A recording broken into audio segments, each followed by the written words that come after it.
आज तो आम तोड़ते तोड़ते थक चुकी हूँ। कोई मजदूर भी नहीं मिल रहा। क्या करूँ? इतने सारे आम पक गए हैं, अब इन्हें कैसे तोड़वाऊँ? रानो चिड़िया अकेले आम तोड़ते तोड़ते थक चुकी है। चल रानो, किसी मजदूर को ढूंढ के ला, तभी टूट पाएंगे ये आम। रानो चिड़िया जंगल में मजदूरों को ढूंढते ढूंढते काफी दूर निकल जाती है। तभी उसे एक पेड़ के नीचे दो आकृतियां नजर आती हैं। मीनू मौसी, गौरी बहन, क्या आप दोनों मेरे आम के बगीचे में मेरी फल तोड़ने में मदद कर सकती हो? क्या कहा रानो? इस बुढ़ापे में मैं फल कैसे तोड़ पाऊंगी? आम तोड़ने के बदले में क्या मिलेगा? मैं तुम दोनों को अपने आम के बगीचे से मीठे और रसीले आम दूंगी, जिन्हें खाकर तुम्हें मजा आ जाएगा। मौसी, मैंने सुना है रानो के बाग में आम बहुत मीठे और रसीले हैं। इतना अच्छा ऑफर मिला है, इसे हाथ से मत जाने दो। तुम बस मेरे पीछे पीछे लगी रहना, सारा काम तो मैं ही कर दूंगी।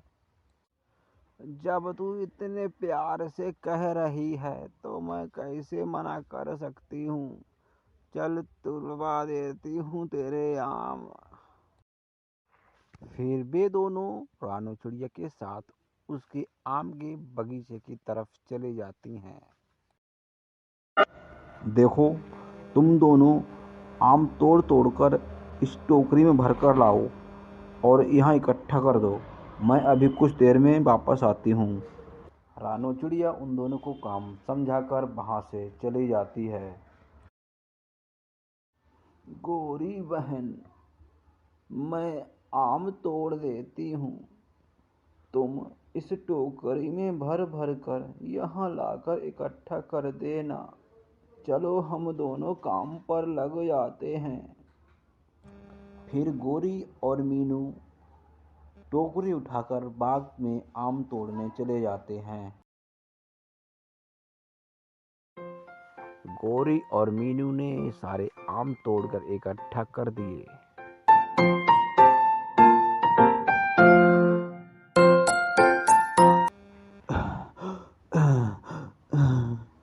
अब नहीं चला जा रहा मौसी। गौरी, बस आखिरी टोकरी ही तो बची है। थोड़ी सी और हिम्मत जुटाकर इसे भी ढेर के पास रख दो। मौसी, अब एक कदम भी नहीं चला जा रहा। मगर क्या करूं, ये करना ही पड़ेगा। गौरी टोकरी उठाकर ढेर की तरफ चल देती है। ये रानू कहाँ रह गई? अभी तक नहीं आई। हमें भी अपने घर जाना है।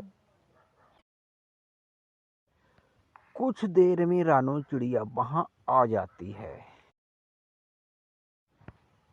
आप लोगों ने इतनी जल्दी सारे आम तोड़ दिए?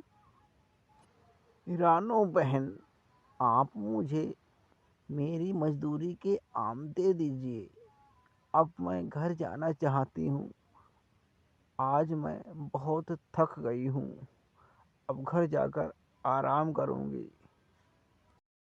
रानो चिड़िया उन दोनों की मजदूरी के बदले एक एक टोकरी आम उन्हें दे देती है और मीनू मौसी, गौरी दोनों वहाँ से अपनी अपनी आम लेकर चले जाते हैं। दोस्तों, मेहनत का फल हमेशा मीठा होता है और हमें मेहनत करते रहना चाहिए।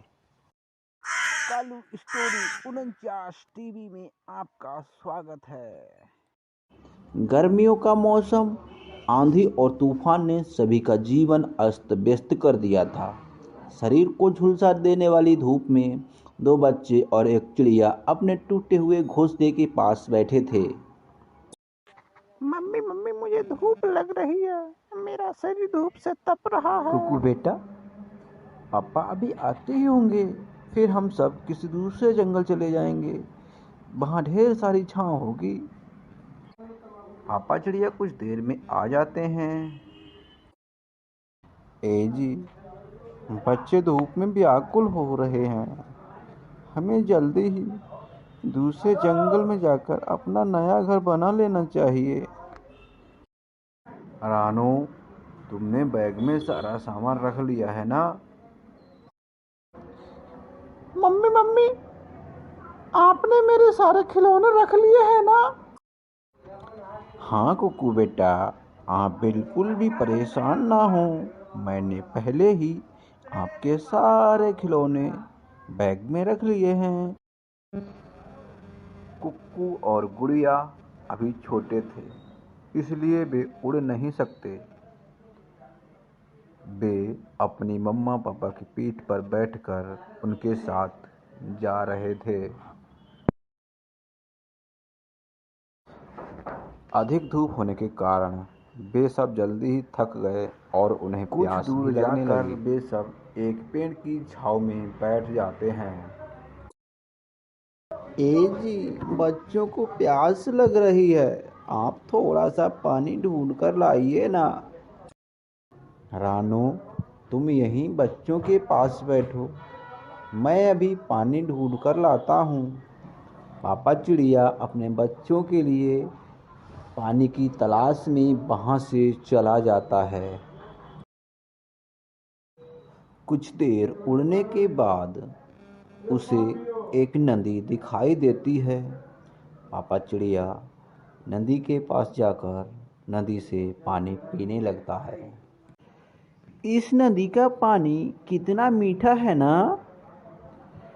पापा चिड़िया चौंक कर अपने पीछे देखता है तो उसे एक बहुत ही सुंदर प्यारी सी चिड़िया नजर आती है। अरे, आप कौन हैं चिड़िया? मेरा नाम लाडो है, मेरा घर इसी झील के पास में ही है, मगर आपको मैंने पहले कभी यहाँ नहीं देखा। आप कौन हैं? मैं टुन्नू हूँ, मैं दूसरे जंगल से आया हूँ। मेरे बच्चों को प्यास लगी है, इसलिए मैं पानी लेने यहाँ आ गया। आपके कितने बच्चे हैं? मेरे 2 बच्चे हैं, कुकू और गुड़िया। और आपके कितने हैं?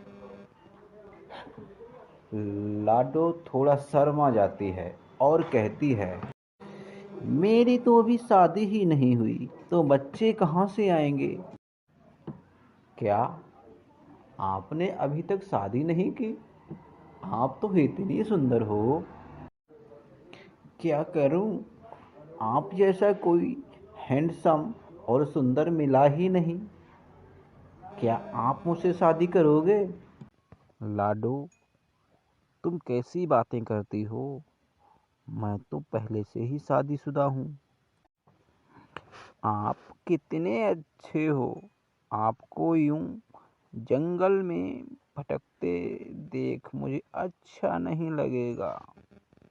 आप मुझसे शादी कर लो, मैं आपको राजा की तरह रखूंगी। मेरे पास एक बहुत बड़ा घर और ढेर सारा पैसा है, हम दोनों खुशी खुशी रहेंगे। टुन्नू के मन में लालच आ जाता है और वह लाडो चिड़िया के साथ उसके बगीचे की तरफ चला जाता है।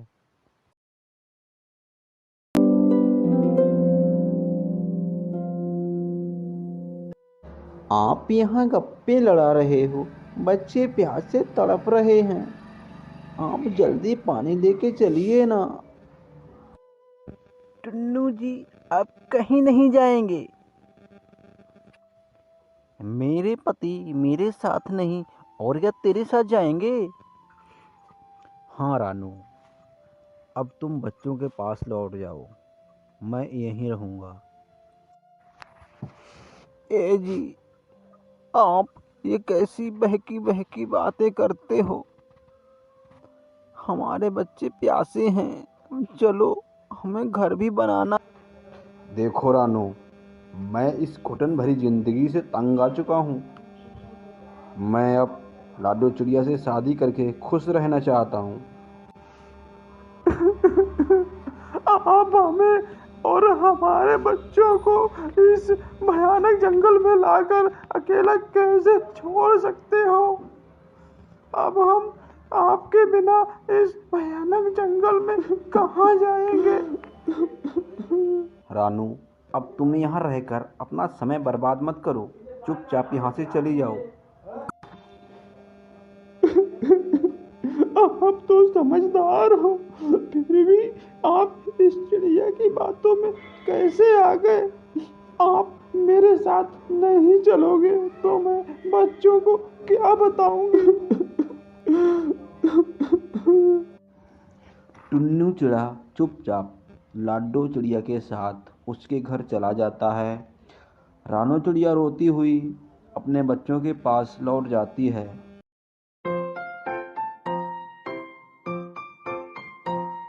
मम्मी, पापा कहाँ हैं? वो आपके साथ नहीं आए? गुड़िया बेटा, पापा मुझे जंगल में कहीं नहीं मिले, पता नहीं वो कहाँ चले गए। मम्मी, आप रो क्यों रही हो? पापा बहुत जल्द पानी लेकर आ जाएंगे।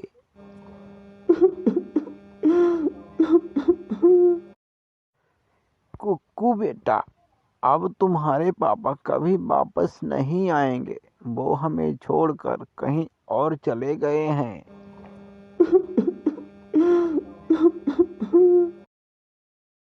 मम्मी, क्या हमें छोड़कर जाने वाले सचमुच कभी वापस नहीं आते? हाँ कुक्कू बेटा, यही सच है। फिर रानो चिड़िया अपने बच्चों को लेकर दूसरे जंगल चली जाती है। बहुत समय पहले की बात है। एक जादुई जंगल था, जहाँ पेड़ बातें करते, फूल मुस्कुराते और तितलियाँ अपना रंग बिखेरा करती थी। उसी जंगल में रहती थी एक नन्ही और प्यारी सी रानो चिड़िया। अरे वाह, आज जंगल कितना सुंदर लग रहा है। कालू कौआ इधर उधर घूमकर दाना ढूंढ रहा था। रानो चिड़िया ने कालू कौआ को अपने पास बुलाया। कालू भैया, क्या हुआ? आप क्यों परेशान हो रहे हो? क्या करूं रानू बहन, भूख इतनी तेज लगी है, मुझसे उड़ा भी नहीं जा रहा। कालू भैया, मेरे पास कुछ अनाज है, आप उसे खा लो, फिर हम दोनों अनाज लेने चलेंगे। भूखा कालू कौआ अनाज खा लेता है। अब जाकर थोड़ी भूख शांत हुई। सुबह से भूख के कारण पेट में जलन हो रही थी। कालू कौआ और रानो चिड़िया दोनों साथ साथ जंगल से दाना लेने चले जाते हैं। रास्ते में उन्हें जमीन पर कुछ छोटे छोटे पौधे नजर आते हैं। अरे कालू भैया, ये किस चीज के पौधे हैं? इन पर तो कोई फल भी नहीं है। रानो बहन, ऐसा लगता है यह कोई जड़ी बूटी के पौधे हैं। हो सकता है इनसे कोई दवाई बनाई जाती हो। सच कहा कालू भैया, क्यों ना हम एक पौधा अपने साथ लेकर चलें? और फिर कालू कौआ वहां से एक पौधे को उखाड़ लेता है। अरे, इन पेड़ों की जड़ों में तो ये छोटे छोटे फल दिख रहे हैं। क्या हम इन्हें खा सकते हैं? हमें इन फलों के बारे में कुछ नहीं पता है। कहीं ये फल जहरीले निकले तो क्या होगा? हाँ कालू भैया, हमें इनकी पहचान कराने के बाद ही खाना चाहिए। फिर वे दोनों मिट्ठू तोता के घर चले जाते हैं।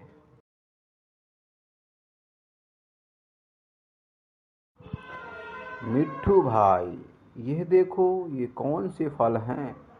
क्या हम इन्हें खा सकते हैं? अरे, यह तो मूंगफली का पौधा है। आजकल यह इतनी आसानी से कहाँ मिलता है। मुझे किसी तरह इनसे इस पौधे को हासिल करना होगा। अरे मिट्ठू भैया, आपकी सोच में पड़ गए? नहीं, कुछ नहीं रानू चिड़िया। वो मैं सोच रहा था कि इस दवाई को मैं कितने दिनों से ढूंढ रहा था, पर मुझे तो ये कहीं नहीं मिली। यह बहुत ही जहरीली दवाई होती है। इससे हमेशा जहरीले पदार्थ ही बनाए जाते हैं। क्या कहा? जहरीली दवाई? अच्छा हुआ हमने इसे नहीं खाया, वरना पता नहीं हमारा क्या हाल होता। मिट्ठू भैया, अगर ये दवाई आपके काम की है तो आप ही इसे रख लो। मैं और कालू जंगल से अनाज लेने जा रहे हैं। रानो चिड़िया और कालू कौआ दोनों अनाज खोजने जंगल की ओर चले जाते हैं। वाह मिट्ठू, क्या दिमाग लगाया! कितनी आसानी से इन दोनों को उल्लू बना दिया। अरे रानो बहन, आजकल मिट्ठू तोता जंगल में दिखाई नहीं दे रहा और ना ही दाना लेने आ रहा है। सच कहा कालू भैया, मैंने भी कुछ दिनों से मिट्ठू को नहीं देखा।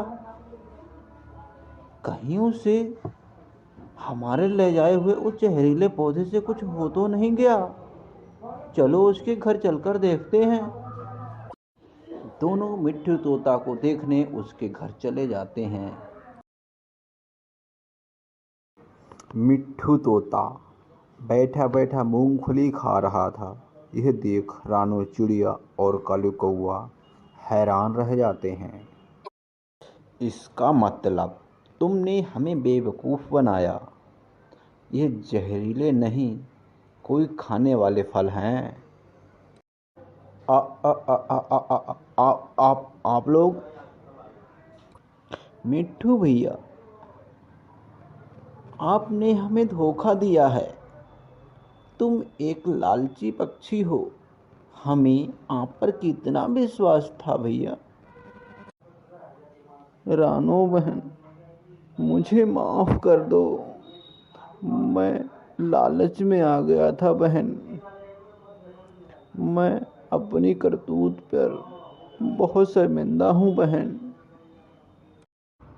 चलो यहाँ से, हम सभी पक्षियों को चलकर बता देते हैं कि इस चालाक और धोखेबाज तोते से कोई भी वास्ता ना रखे और ना ही कोई इससे दोस्ती करे। ये कितना धोखेबाज पक्षी है। फिर वे दोनों मिट्ठू तोता के घर से चले जाते हैं। मुझसे बहुत बड़ी गलती हो गई। मुझे अपने दोस्तों के साथ धोखा नहीं करना चाहिए था। फिर अगले दिन वे सब मिलकर खूब मूंगफलियां खाते हैं और कुछ समय बाद मिट्ठू तोता भी वहां आ जाता है। रानू, कालू, मुझे माफ़ कर दो। मैं ऐसी गलती दोबारा नहीं करूँगा। मैं कभी भी आप सबसे झूठ नहीं बोलूँगा। देखो मिट्ठू, तुम यहाँ से चले जाओ। मुझे तुमसे कोई भी बात नहीं करनी है। कालू भैया, गलती हर किसी से हो जाती है। क्यों ना हम इसे एक बार के लिए माफ़ कर दें? कालू और रानू मिट्ठू को उसकी गलती के लिए माफ़ कर देते हैं और फिर से वे सब दोस्त बन जाते हैं। तो बच्चों, हमें कभी भी अपने किसी दोस्त को धोखा नहीं देना चाहिए और ना ही कभी भी झूठ बोलना चाहिए।